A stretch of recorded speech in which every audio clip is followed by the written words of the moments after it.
Hey, what's going on everybody? My name is Daedra and today we're going to be doing the all-in-one shiny hunting guide for beginners that are new to Pokemon Sword and Shield. DLC is hype, so I know a lot of people want to get into other methods of shiny hunting besides the raid layers. So yeah, let's get into it. I hope you enjoy. I hope you learn something new. So right off the bat, I'm going to show you where to get your shiny charm, whether or not you meet the criteria to obtain it, just so down the line you can know where to get it, because I'm going to be referencing the shiny charm odds all throughout this video. So to get your shiny charm, you actually have to complete your original Pokédex. As you can see here, a Pokédex caught 400, C 400. You don't have to complete the Isle of Armor Dex or the Crown Tundra. You can catch a no Pokemon either of those and still get the shiny charm as long as your original Pokédex is complete. And once you catch 400 of the original Pokédex, you want to go to Sirchester and fly over to Sirchester. From Sirchester, you want to bust the first right and then immediately go left into this fancy looking building here. Once you go in, there's going to be a golden elevator to our left. You want to go into there, and then you want to go all the way to the left. Keep going, keep going, keep going, and this door right here. And you want to talk to this scientist guy. Talk to him. He will say like something, I forget what it is, but he'll say something along the lines of congratulations on completing your dex, show you a certificate, and you will get the shiny charm, and your shiny odds will increase very heavily. So what exactly are these shiny odds in this game? So right off the bat, without doing anything at all, when you step into a blade of grass in Pokemon Sword and Shield, you have a 1 in 4,096 chance to get a random encounter shiny without the shiny charm. But if you do have the shiny charm, you have a 1 in 1,366 chance to get a shiny in a random encounter without doing any methods to lower that chance. So as you can see, the shiny charm right off the bat, even with random encounters, gives you a better chance at a shiny insanely. So now for the different methods, there's the Masuda Method, which is breeding, and then there's the KO Method, which is just knocking out 500 Pokemon. With both the Masuda Method and the KO Method, it is a 1 in 683 chance to get a shiny when fully doing either of those methods. But if you have a shiny charm and you complete the criteria for both of those methods, whichever one you're doing, it's a 1 in 512 chance to get a shiny. So whichever method you prefer, the odds are the same. All right, so let's talk about the Masuda Method. The Masuda Method is all about breeding. Okay, I'm gonna put the shiny odds on the screen for you guys here so you can see it. I feel like it's confusing when I keep saying it over and over again, but you guys can see the odds and how they increase with just simply Masuda Method and with the shiny charm versus without it. So the Masuda Method is simply taking two Pokemon that are foreign to each other language wise and breeding them together. So if you take a Japanese Ditto and breed it with a French Tauros, it's gonna have increased shiny odds. Simply as that. If you take a Japanese Ditto and breed it with a Japanese Tauros, there's no increased shiny odds. If you take a Japanese Ditto, breed it with an English Pikachu, increased odds. Japanese Ditto, Japanese Pikachu, no increased odds. You guys get it. And it could be a Korean Ditto with a Chinese Pikachu. You guys get the point, but I just want to re-elaborate to reassure you. As long as the languages are different and the game origin is different, you're good to go. So as you can see right above on this Ditto, it says JPN. That is for Japan, obviously. So it just has to have a different symbol. And it doesn't have to be a Ditto either. Like you could have a Japanese Pokemon, like you could have a Japanese Sharpedo and breed a Japanese Sharpedo with an English Sharpedo. It doesn't have to be Ditto. Ditto just breeds with every Pokemon, so that's why people prefer Ditto. It's just like an all-in-one method. So you don't have to like get a Japanese Pokemon for every English counterpart, you know what I mean? But if you had a Japanese Golurk, you can breed it with an English Golurk and Masuda Method odds still apply. All right, so let's actually talk about breeding the Pokemon now that we got our foreign Pokemon that we know we're gonna breed together. So there are two Pokemon nurseries. There's one on Route 5, which I'm currently at, and then there's one in the wild area. For tutorial's sake, I'm just gonna be at the Route 5 one, but it's literally just personal preference, whichever one you prefer. So then you wanna talk to this lady right here. I like to leave a Pokemon, and you're going to pick the Pokemon you want to breed. So I'm going to pick Meryl, and then you're going to pick your foreign Ditto. So let me go and find mine. Here's my Japanese Ditto, so I'm going to select that one too, and they are going to both be in the daycare together. You can trust us with Meryl and Ditto. I'll take fine care of them, and there you go. So now she'll go into a thinking type animation whenever an egg is ready. So you're just gonna go in circles just like this on your bike. This is the most efficient way to hatch an egg. This is all you're doing over and over. So let's just wait until she gets an egg.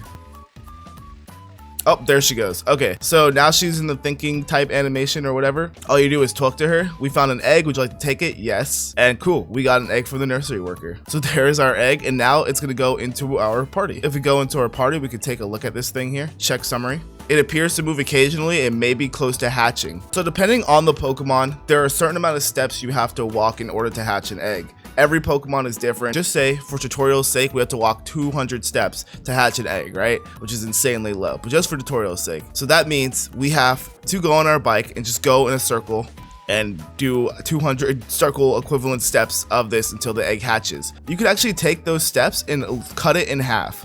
You can literally cut the amount of steps you have to walk in half. So instead of 200 steps to hatch an egg, with a flame body Pokemon, it would be 100 steps to hatch an egg. And you check Volcarona, and Volcarona is a Pokemon that has the flame body ability. Another Pokemon that has this ability is Carkol. So Carkol has the ability Flame Body, but it also has the ability Steam Engine. And Steam Engine works with this as well. Steam Engine will cut the amount of steps in half for you. Essentially, so you can have a Colossal with Steam Engine, or Carkol with Steam Engine, which evolves into Colossal, or a Volcarona. I think Volcarona is more cool, so I just have Volcarona in my party, but it's personal preference. As long as it has Flame Body or Steam Engine, you are good to go though. All you do is just go in circles. If she starts going into that thinking animation, you take the egg, and yeah, you just go in circles over and over again with your foreign Pokemon breeding until you get a shiny. And that's really it. It's a 1 in 512 chance to get a shiny like this. So this is essentially the Masuda method. I gave you all the tips, and now you are ready to go, and you just go in circles and try to hatch the Pokemon. There we go. So our egg is hatching. Imagine if we got a shiny here, I'd literally cry. Heck. Okay, but yeah, you guys see it. So there you go. And once you start collecting eggs, you kind of get into a rhythm. Like, you'll move a little bit. The egg you just got will just hatch like right away. There it is. See? So once you get a bunch of eggs, you're gonna have them all like stacked up like this, just waiting to be put into your party, right? So like as you add them to your party, they're all gonna be the same amount of steps and all just hatch simultaneously, and you just get into a super quick rhythm. That's why people prefer the Masuda method over anything else. It is really quick, especially when you get into that rhythm. So before we get into the KO method, I'm just going to show you really quick how to mass delete Pokemon from your boxes through Pokemon Home, just so your boxes don't get cluttered up. So obviously you're going to want to open up Pokemon Home, because a problem that happens is, yeah, your boxes just start getting filled and filled and filled with so many Pokemon that you bred, level 1 Marrows or Sceptiles, Blazikins, Swampers. There's a bunch of level 1 Pokemon that you don't really care about. Your boxes get full, gets hard to, like, you know, keep the eggs and get over. You guys get the point. So let me show you how to mass delete through Pokemon Home real quick. Once you're logged in, go to Pokemon, Shield, or Sword copy. And from here, you're just going to want to find the box that has all your Slowpoke or Marrow or whatever it was that you were hatching. As you can see here, I have all of these Slowpoke that I was trying to hatch up. Or they could be in your regular box as well. Like, see, here are these Marrows. So what you want to do once you find the Pokemon you want to release, whatever, just go to X for list view, and you can just search for all these Pokemon. As you can see, I have all these Slowpoke right here. There are filters as well. So you can you can click Y for sort. So you can go by box, not order. You can go by highest to lowest levels, least recent to most recent, however it is that you want to find all your Slowpoke. After that, you want to click one of them and click release. And it'll say, do you want to release just Slowpoke, or do you want to release another Pokemon at the same time? Select more Pokemon, and yeah, here you go. You can just do it up. You can select as much as you want. All right. So I selected all my Pokemon. Once you've done that, you just click start, and it'll say, do you want to release all of these? Click release, and your Pokemon will release. So there you guys go. Easy as that. It used to only be able to release like 30 Pokemon at once. I guess they changed it, so now you can release as many as you want. What the heck? I just released 81 Slowpoke. That's insane.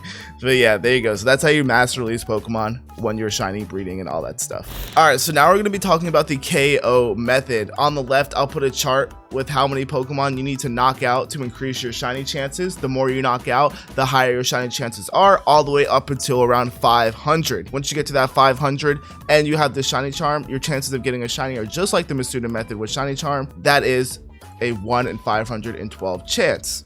or a 1 out of 683 chance without the charm. I'm assuming most of you are going to grind for the charm though before you do all this stuff. What's cool too is that this method was actually told to us by the official Pokemon company themselves. Time is of the essence though, because you're essentially just going to be clicking over and over again. So what I recommend is a powerful Pokemon that does not have the shiny animation in it. And you have your battle effects turned off in your settings just so you can KO the Pokemon a lot easier. So battle effects off. And a thing too I should have mentioned with Masuda Method is that Masuda Method, you're mostly guaranteed a star shiny, whereas the KO method, you're guaranteed a square shiny. Now there is a chance that the odds could be flip-flop, but they're extremely high. So if you want a square shiny, KO method, star shiny, Masuda Method. All right, so now let's go over the KO method and how this works. So find a Pokemon that you want to KO or shiny hunt. I really like Metagross and Beldum, so I'm gonna KO Beldum over and over again. Unfortunately, it was not shiny, but yeah, so here we go. Charizard animation. It is hailing, but there's no sparkle or anything like that from the shiny, so we're saving time. And you want to just click Heat Wave or whatever it is. Always use a Pokemon that has a good amount of moves, because you're just gonna have to be clicking and restoring and clicking over and over again. Conkeldurr with Mach Punch is a really good Pokemon as well, because it has like 40 something Mach Punches. But yeah, there you go. That's it. That's all you do over and over again until you get around to 500. So here's another Beldum. Just gonna run into it and essentially the same exact thing. Now you can always check your progress on how many Pokemon you've actually defeated by going to your Pokédex and then go to whatever Pokemon that you took down. So if I go to, let's say, so if I go to Electrike and I click summary, it'll say numbered battled 6. If I go to Ferrothorn, it'll say I battled 4 of them. And yeah, you can just keep track of how many Pokemon you battled like that all the way until you get the shiny or 500. Shiny? No. And of course, you can KO method anything that walks. As long as it respawns, yeah, you can keep KOing it over and over again. If you want to KO method a Metagross, by all means, KO method a freaking Metagross. It doesn't have to be only overworld Pokemon either. You could do random encounter Pokemon as well. Let's see, little exclamation mark, run into that. You can KO method a Mr. Mime over and over again if you really wanted to. Or a Mime Jr., excuse me. As long as you enter a battle with it, you can KO it. You can even KO method a freaking Garchomp if you wanted to. Like, if that's something you are about, do it up.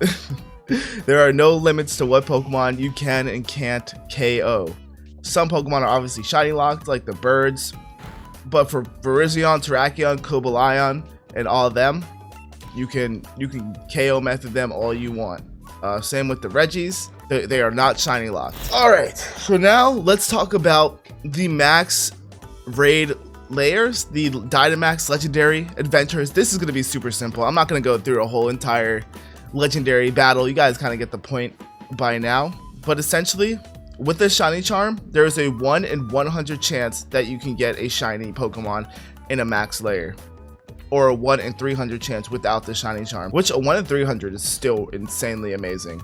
I'm sure you guys know how legendary adventures work by now. I actually have an entire guide specifically on legendary shiny hunting, so if you guys want to check that out, I'll leave it in the top right corner up there. But yeah, that's the gist of it. So each Pokemon has a 1 out of 100 chance to be shiny. Yes, there's the 1 out of 25 number that gets thrown around, and essentially that's like a 1 in 25 chance that 1 out of the 4 Pokemon will be shiny. I don't really, we get, everybody's so confused on that. We all, like, each individual Pokemon has a 1 out of 100 chance to be shiny. That's all you gotta know. Just go through the max layers with your friends and have fun. Now there are shiny RNG with max raid dens and stuff like that, but I don't want to cover that in this video. It's pretty obsolete at this point. Maybe if enough people want a shiny manipulation den, whatever, I'll do it. I don't really like that method though. It's kind of scummy. A lot of people use it to clout chase and like for follows and stuff, but if you're just a kid and you want to get into it with all the bots and stuff, maybe I'll do a video. I'm not too sure. But if you got this far, I appreciate you for watching. Leave a like if this helped you out, and subscribe if you're new. This took me a little bit of time, but yeah, I appreciate you. Good luck shiny hunting, have fun. And the value of a shiny is just dependent on the person shiny hunting. So if something seems too easy or too hard, it's up to you to decide whether or not it's worth it. Doesn't matter what little Timmy says or big Billy Bob says, you know, the 40-year-old who's telling kids what they can and can't do in a video game. Essentially, just make sure you're having fun, guys. And with that said, I'll see you on the next one soon. Peace out.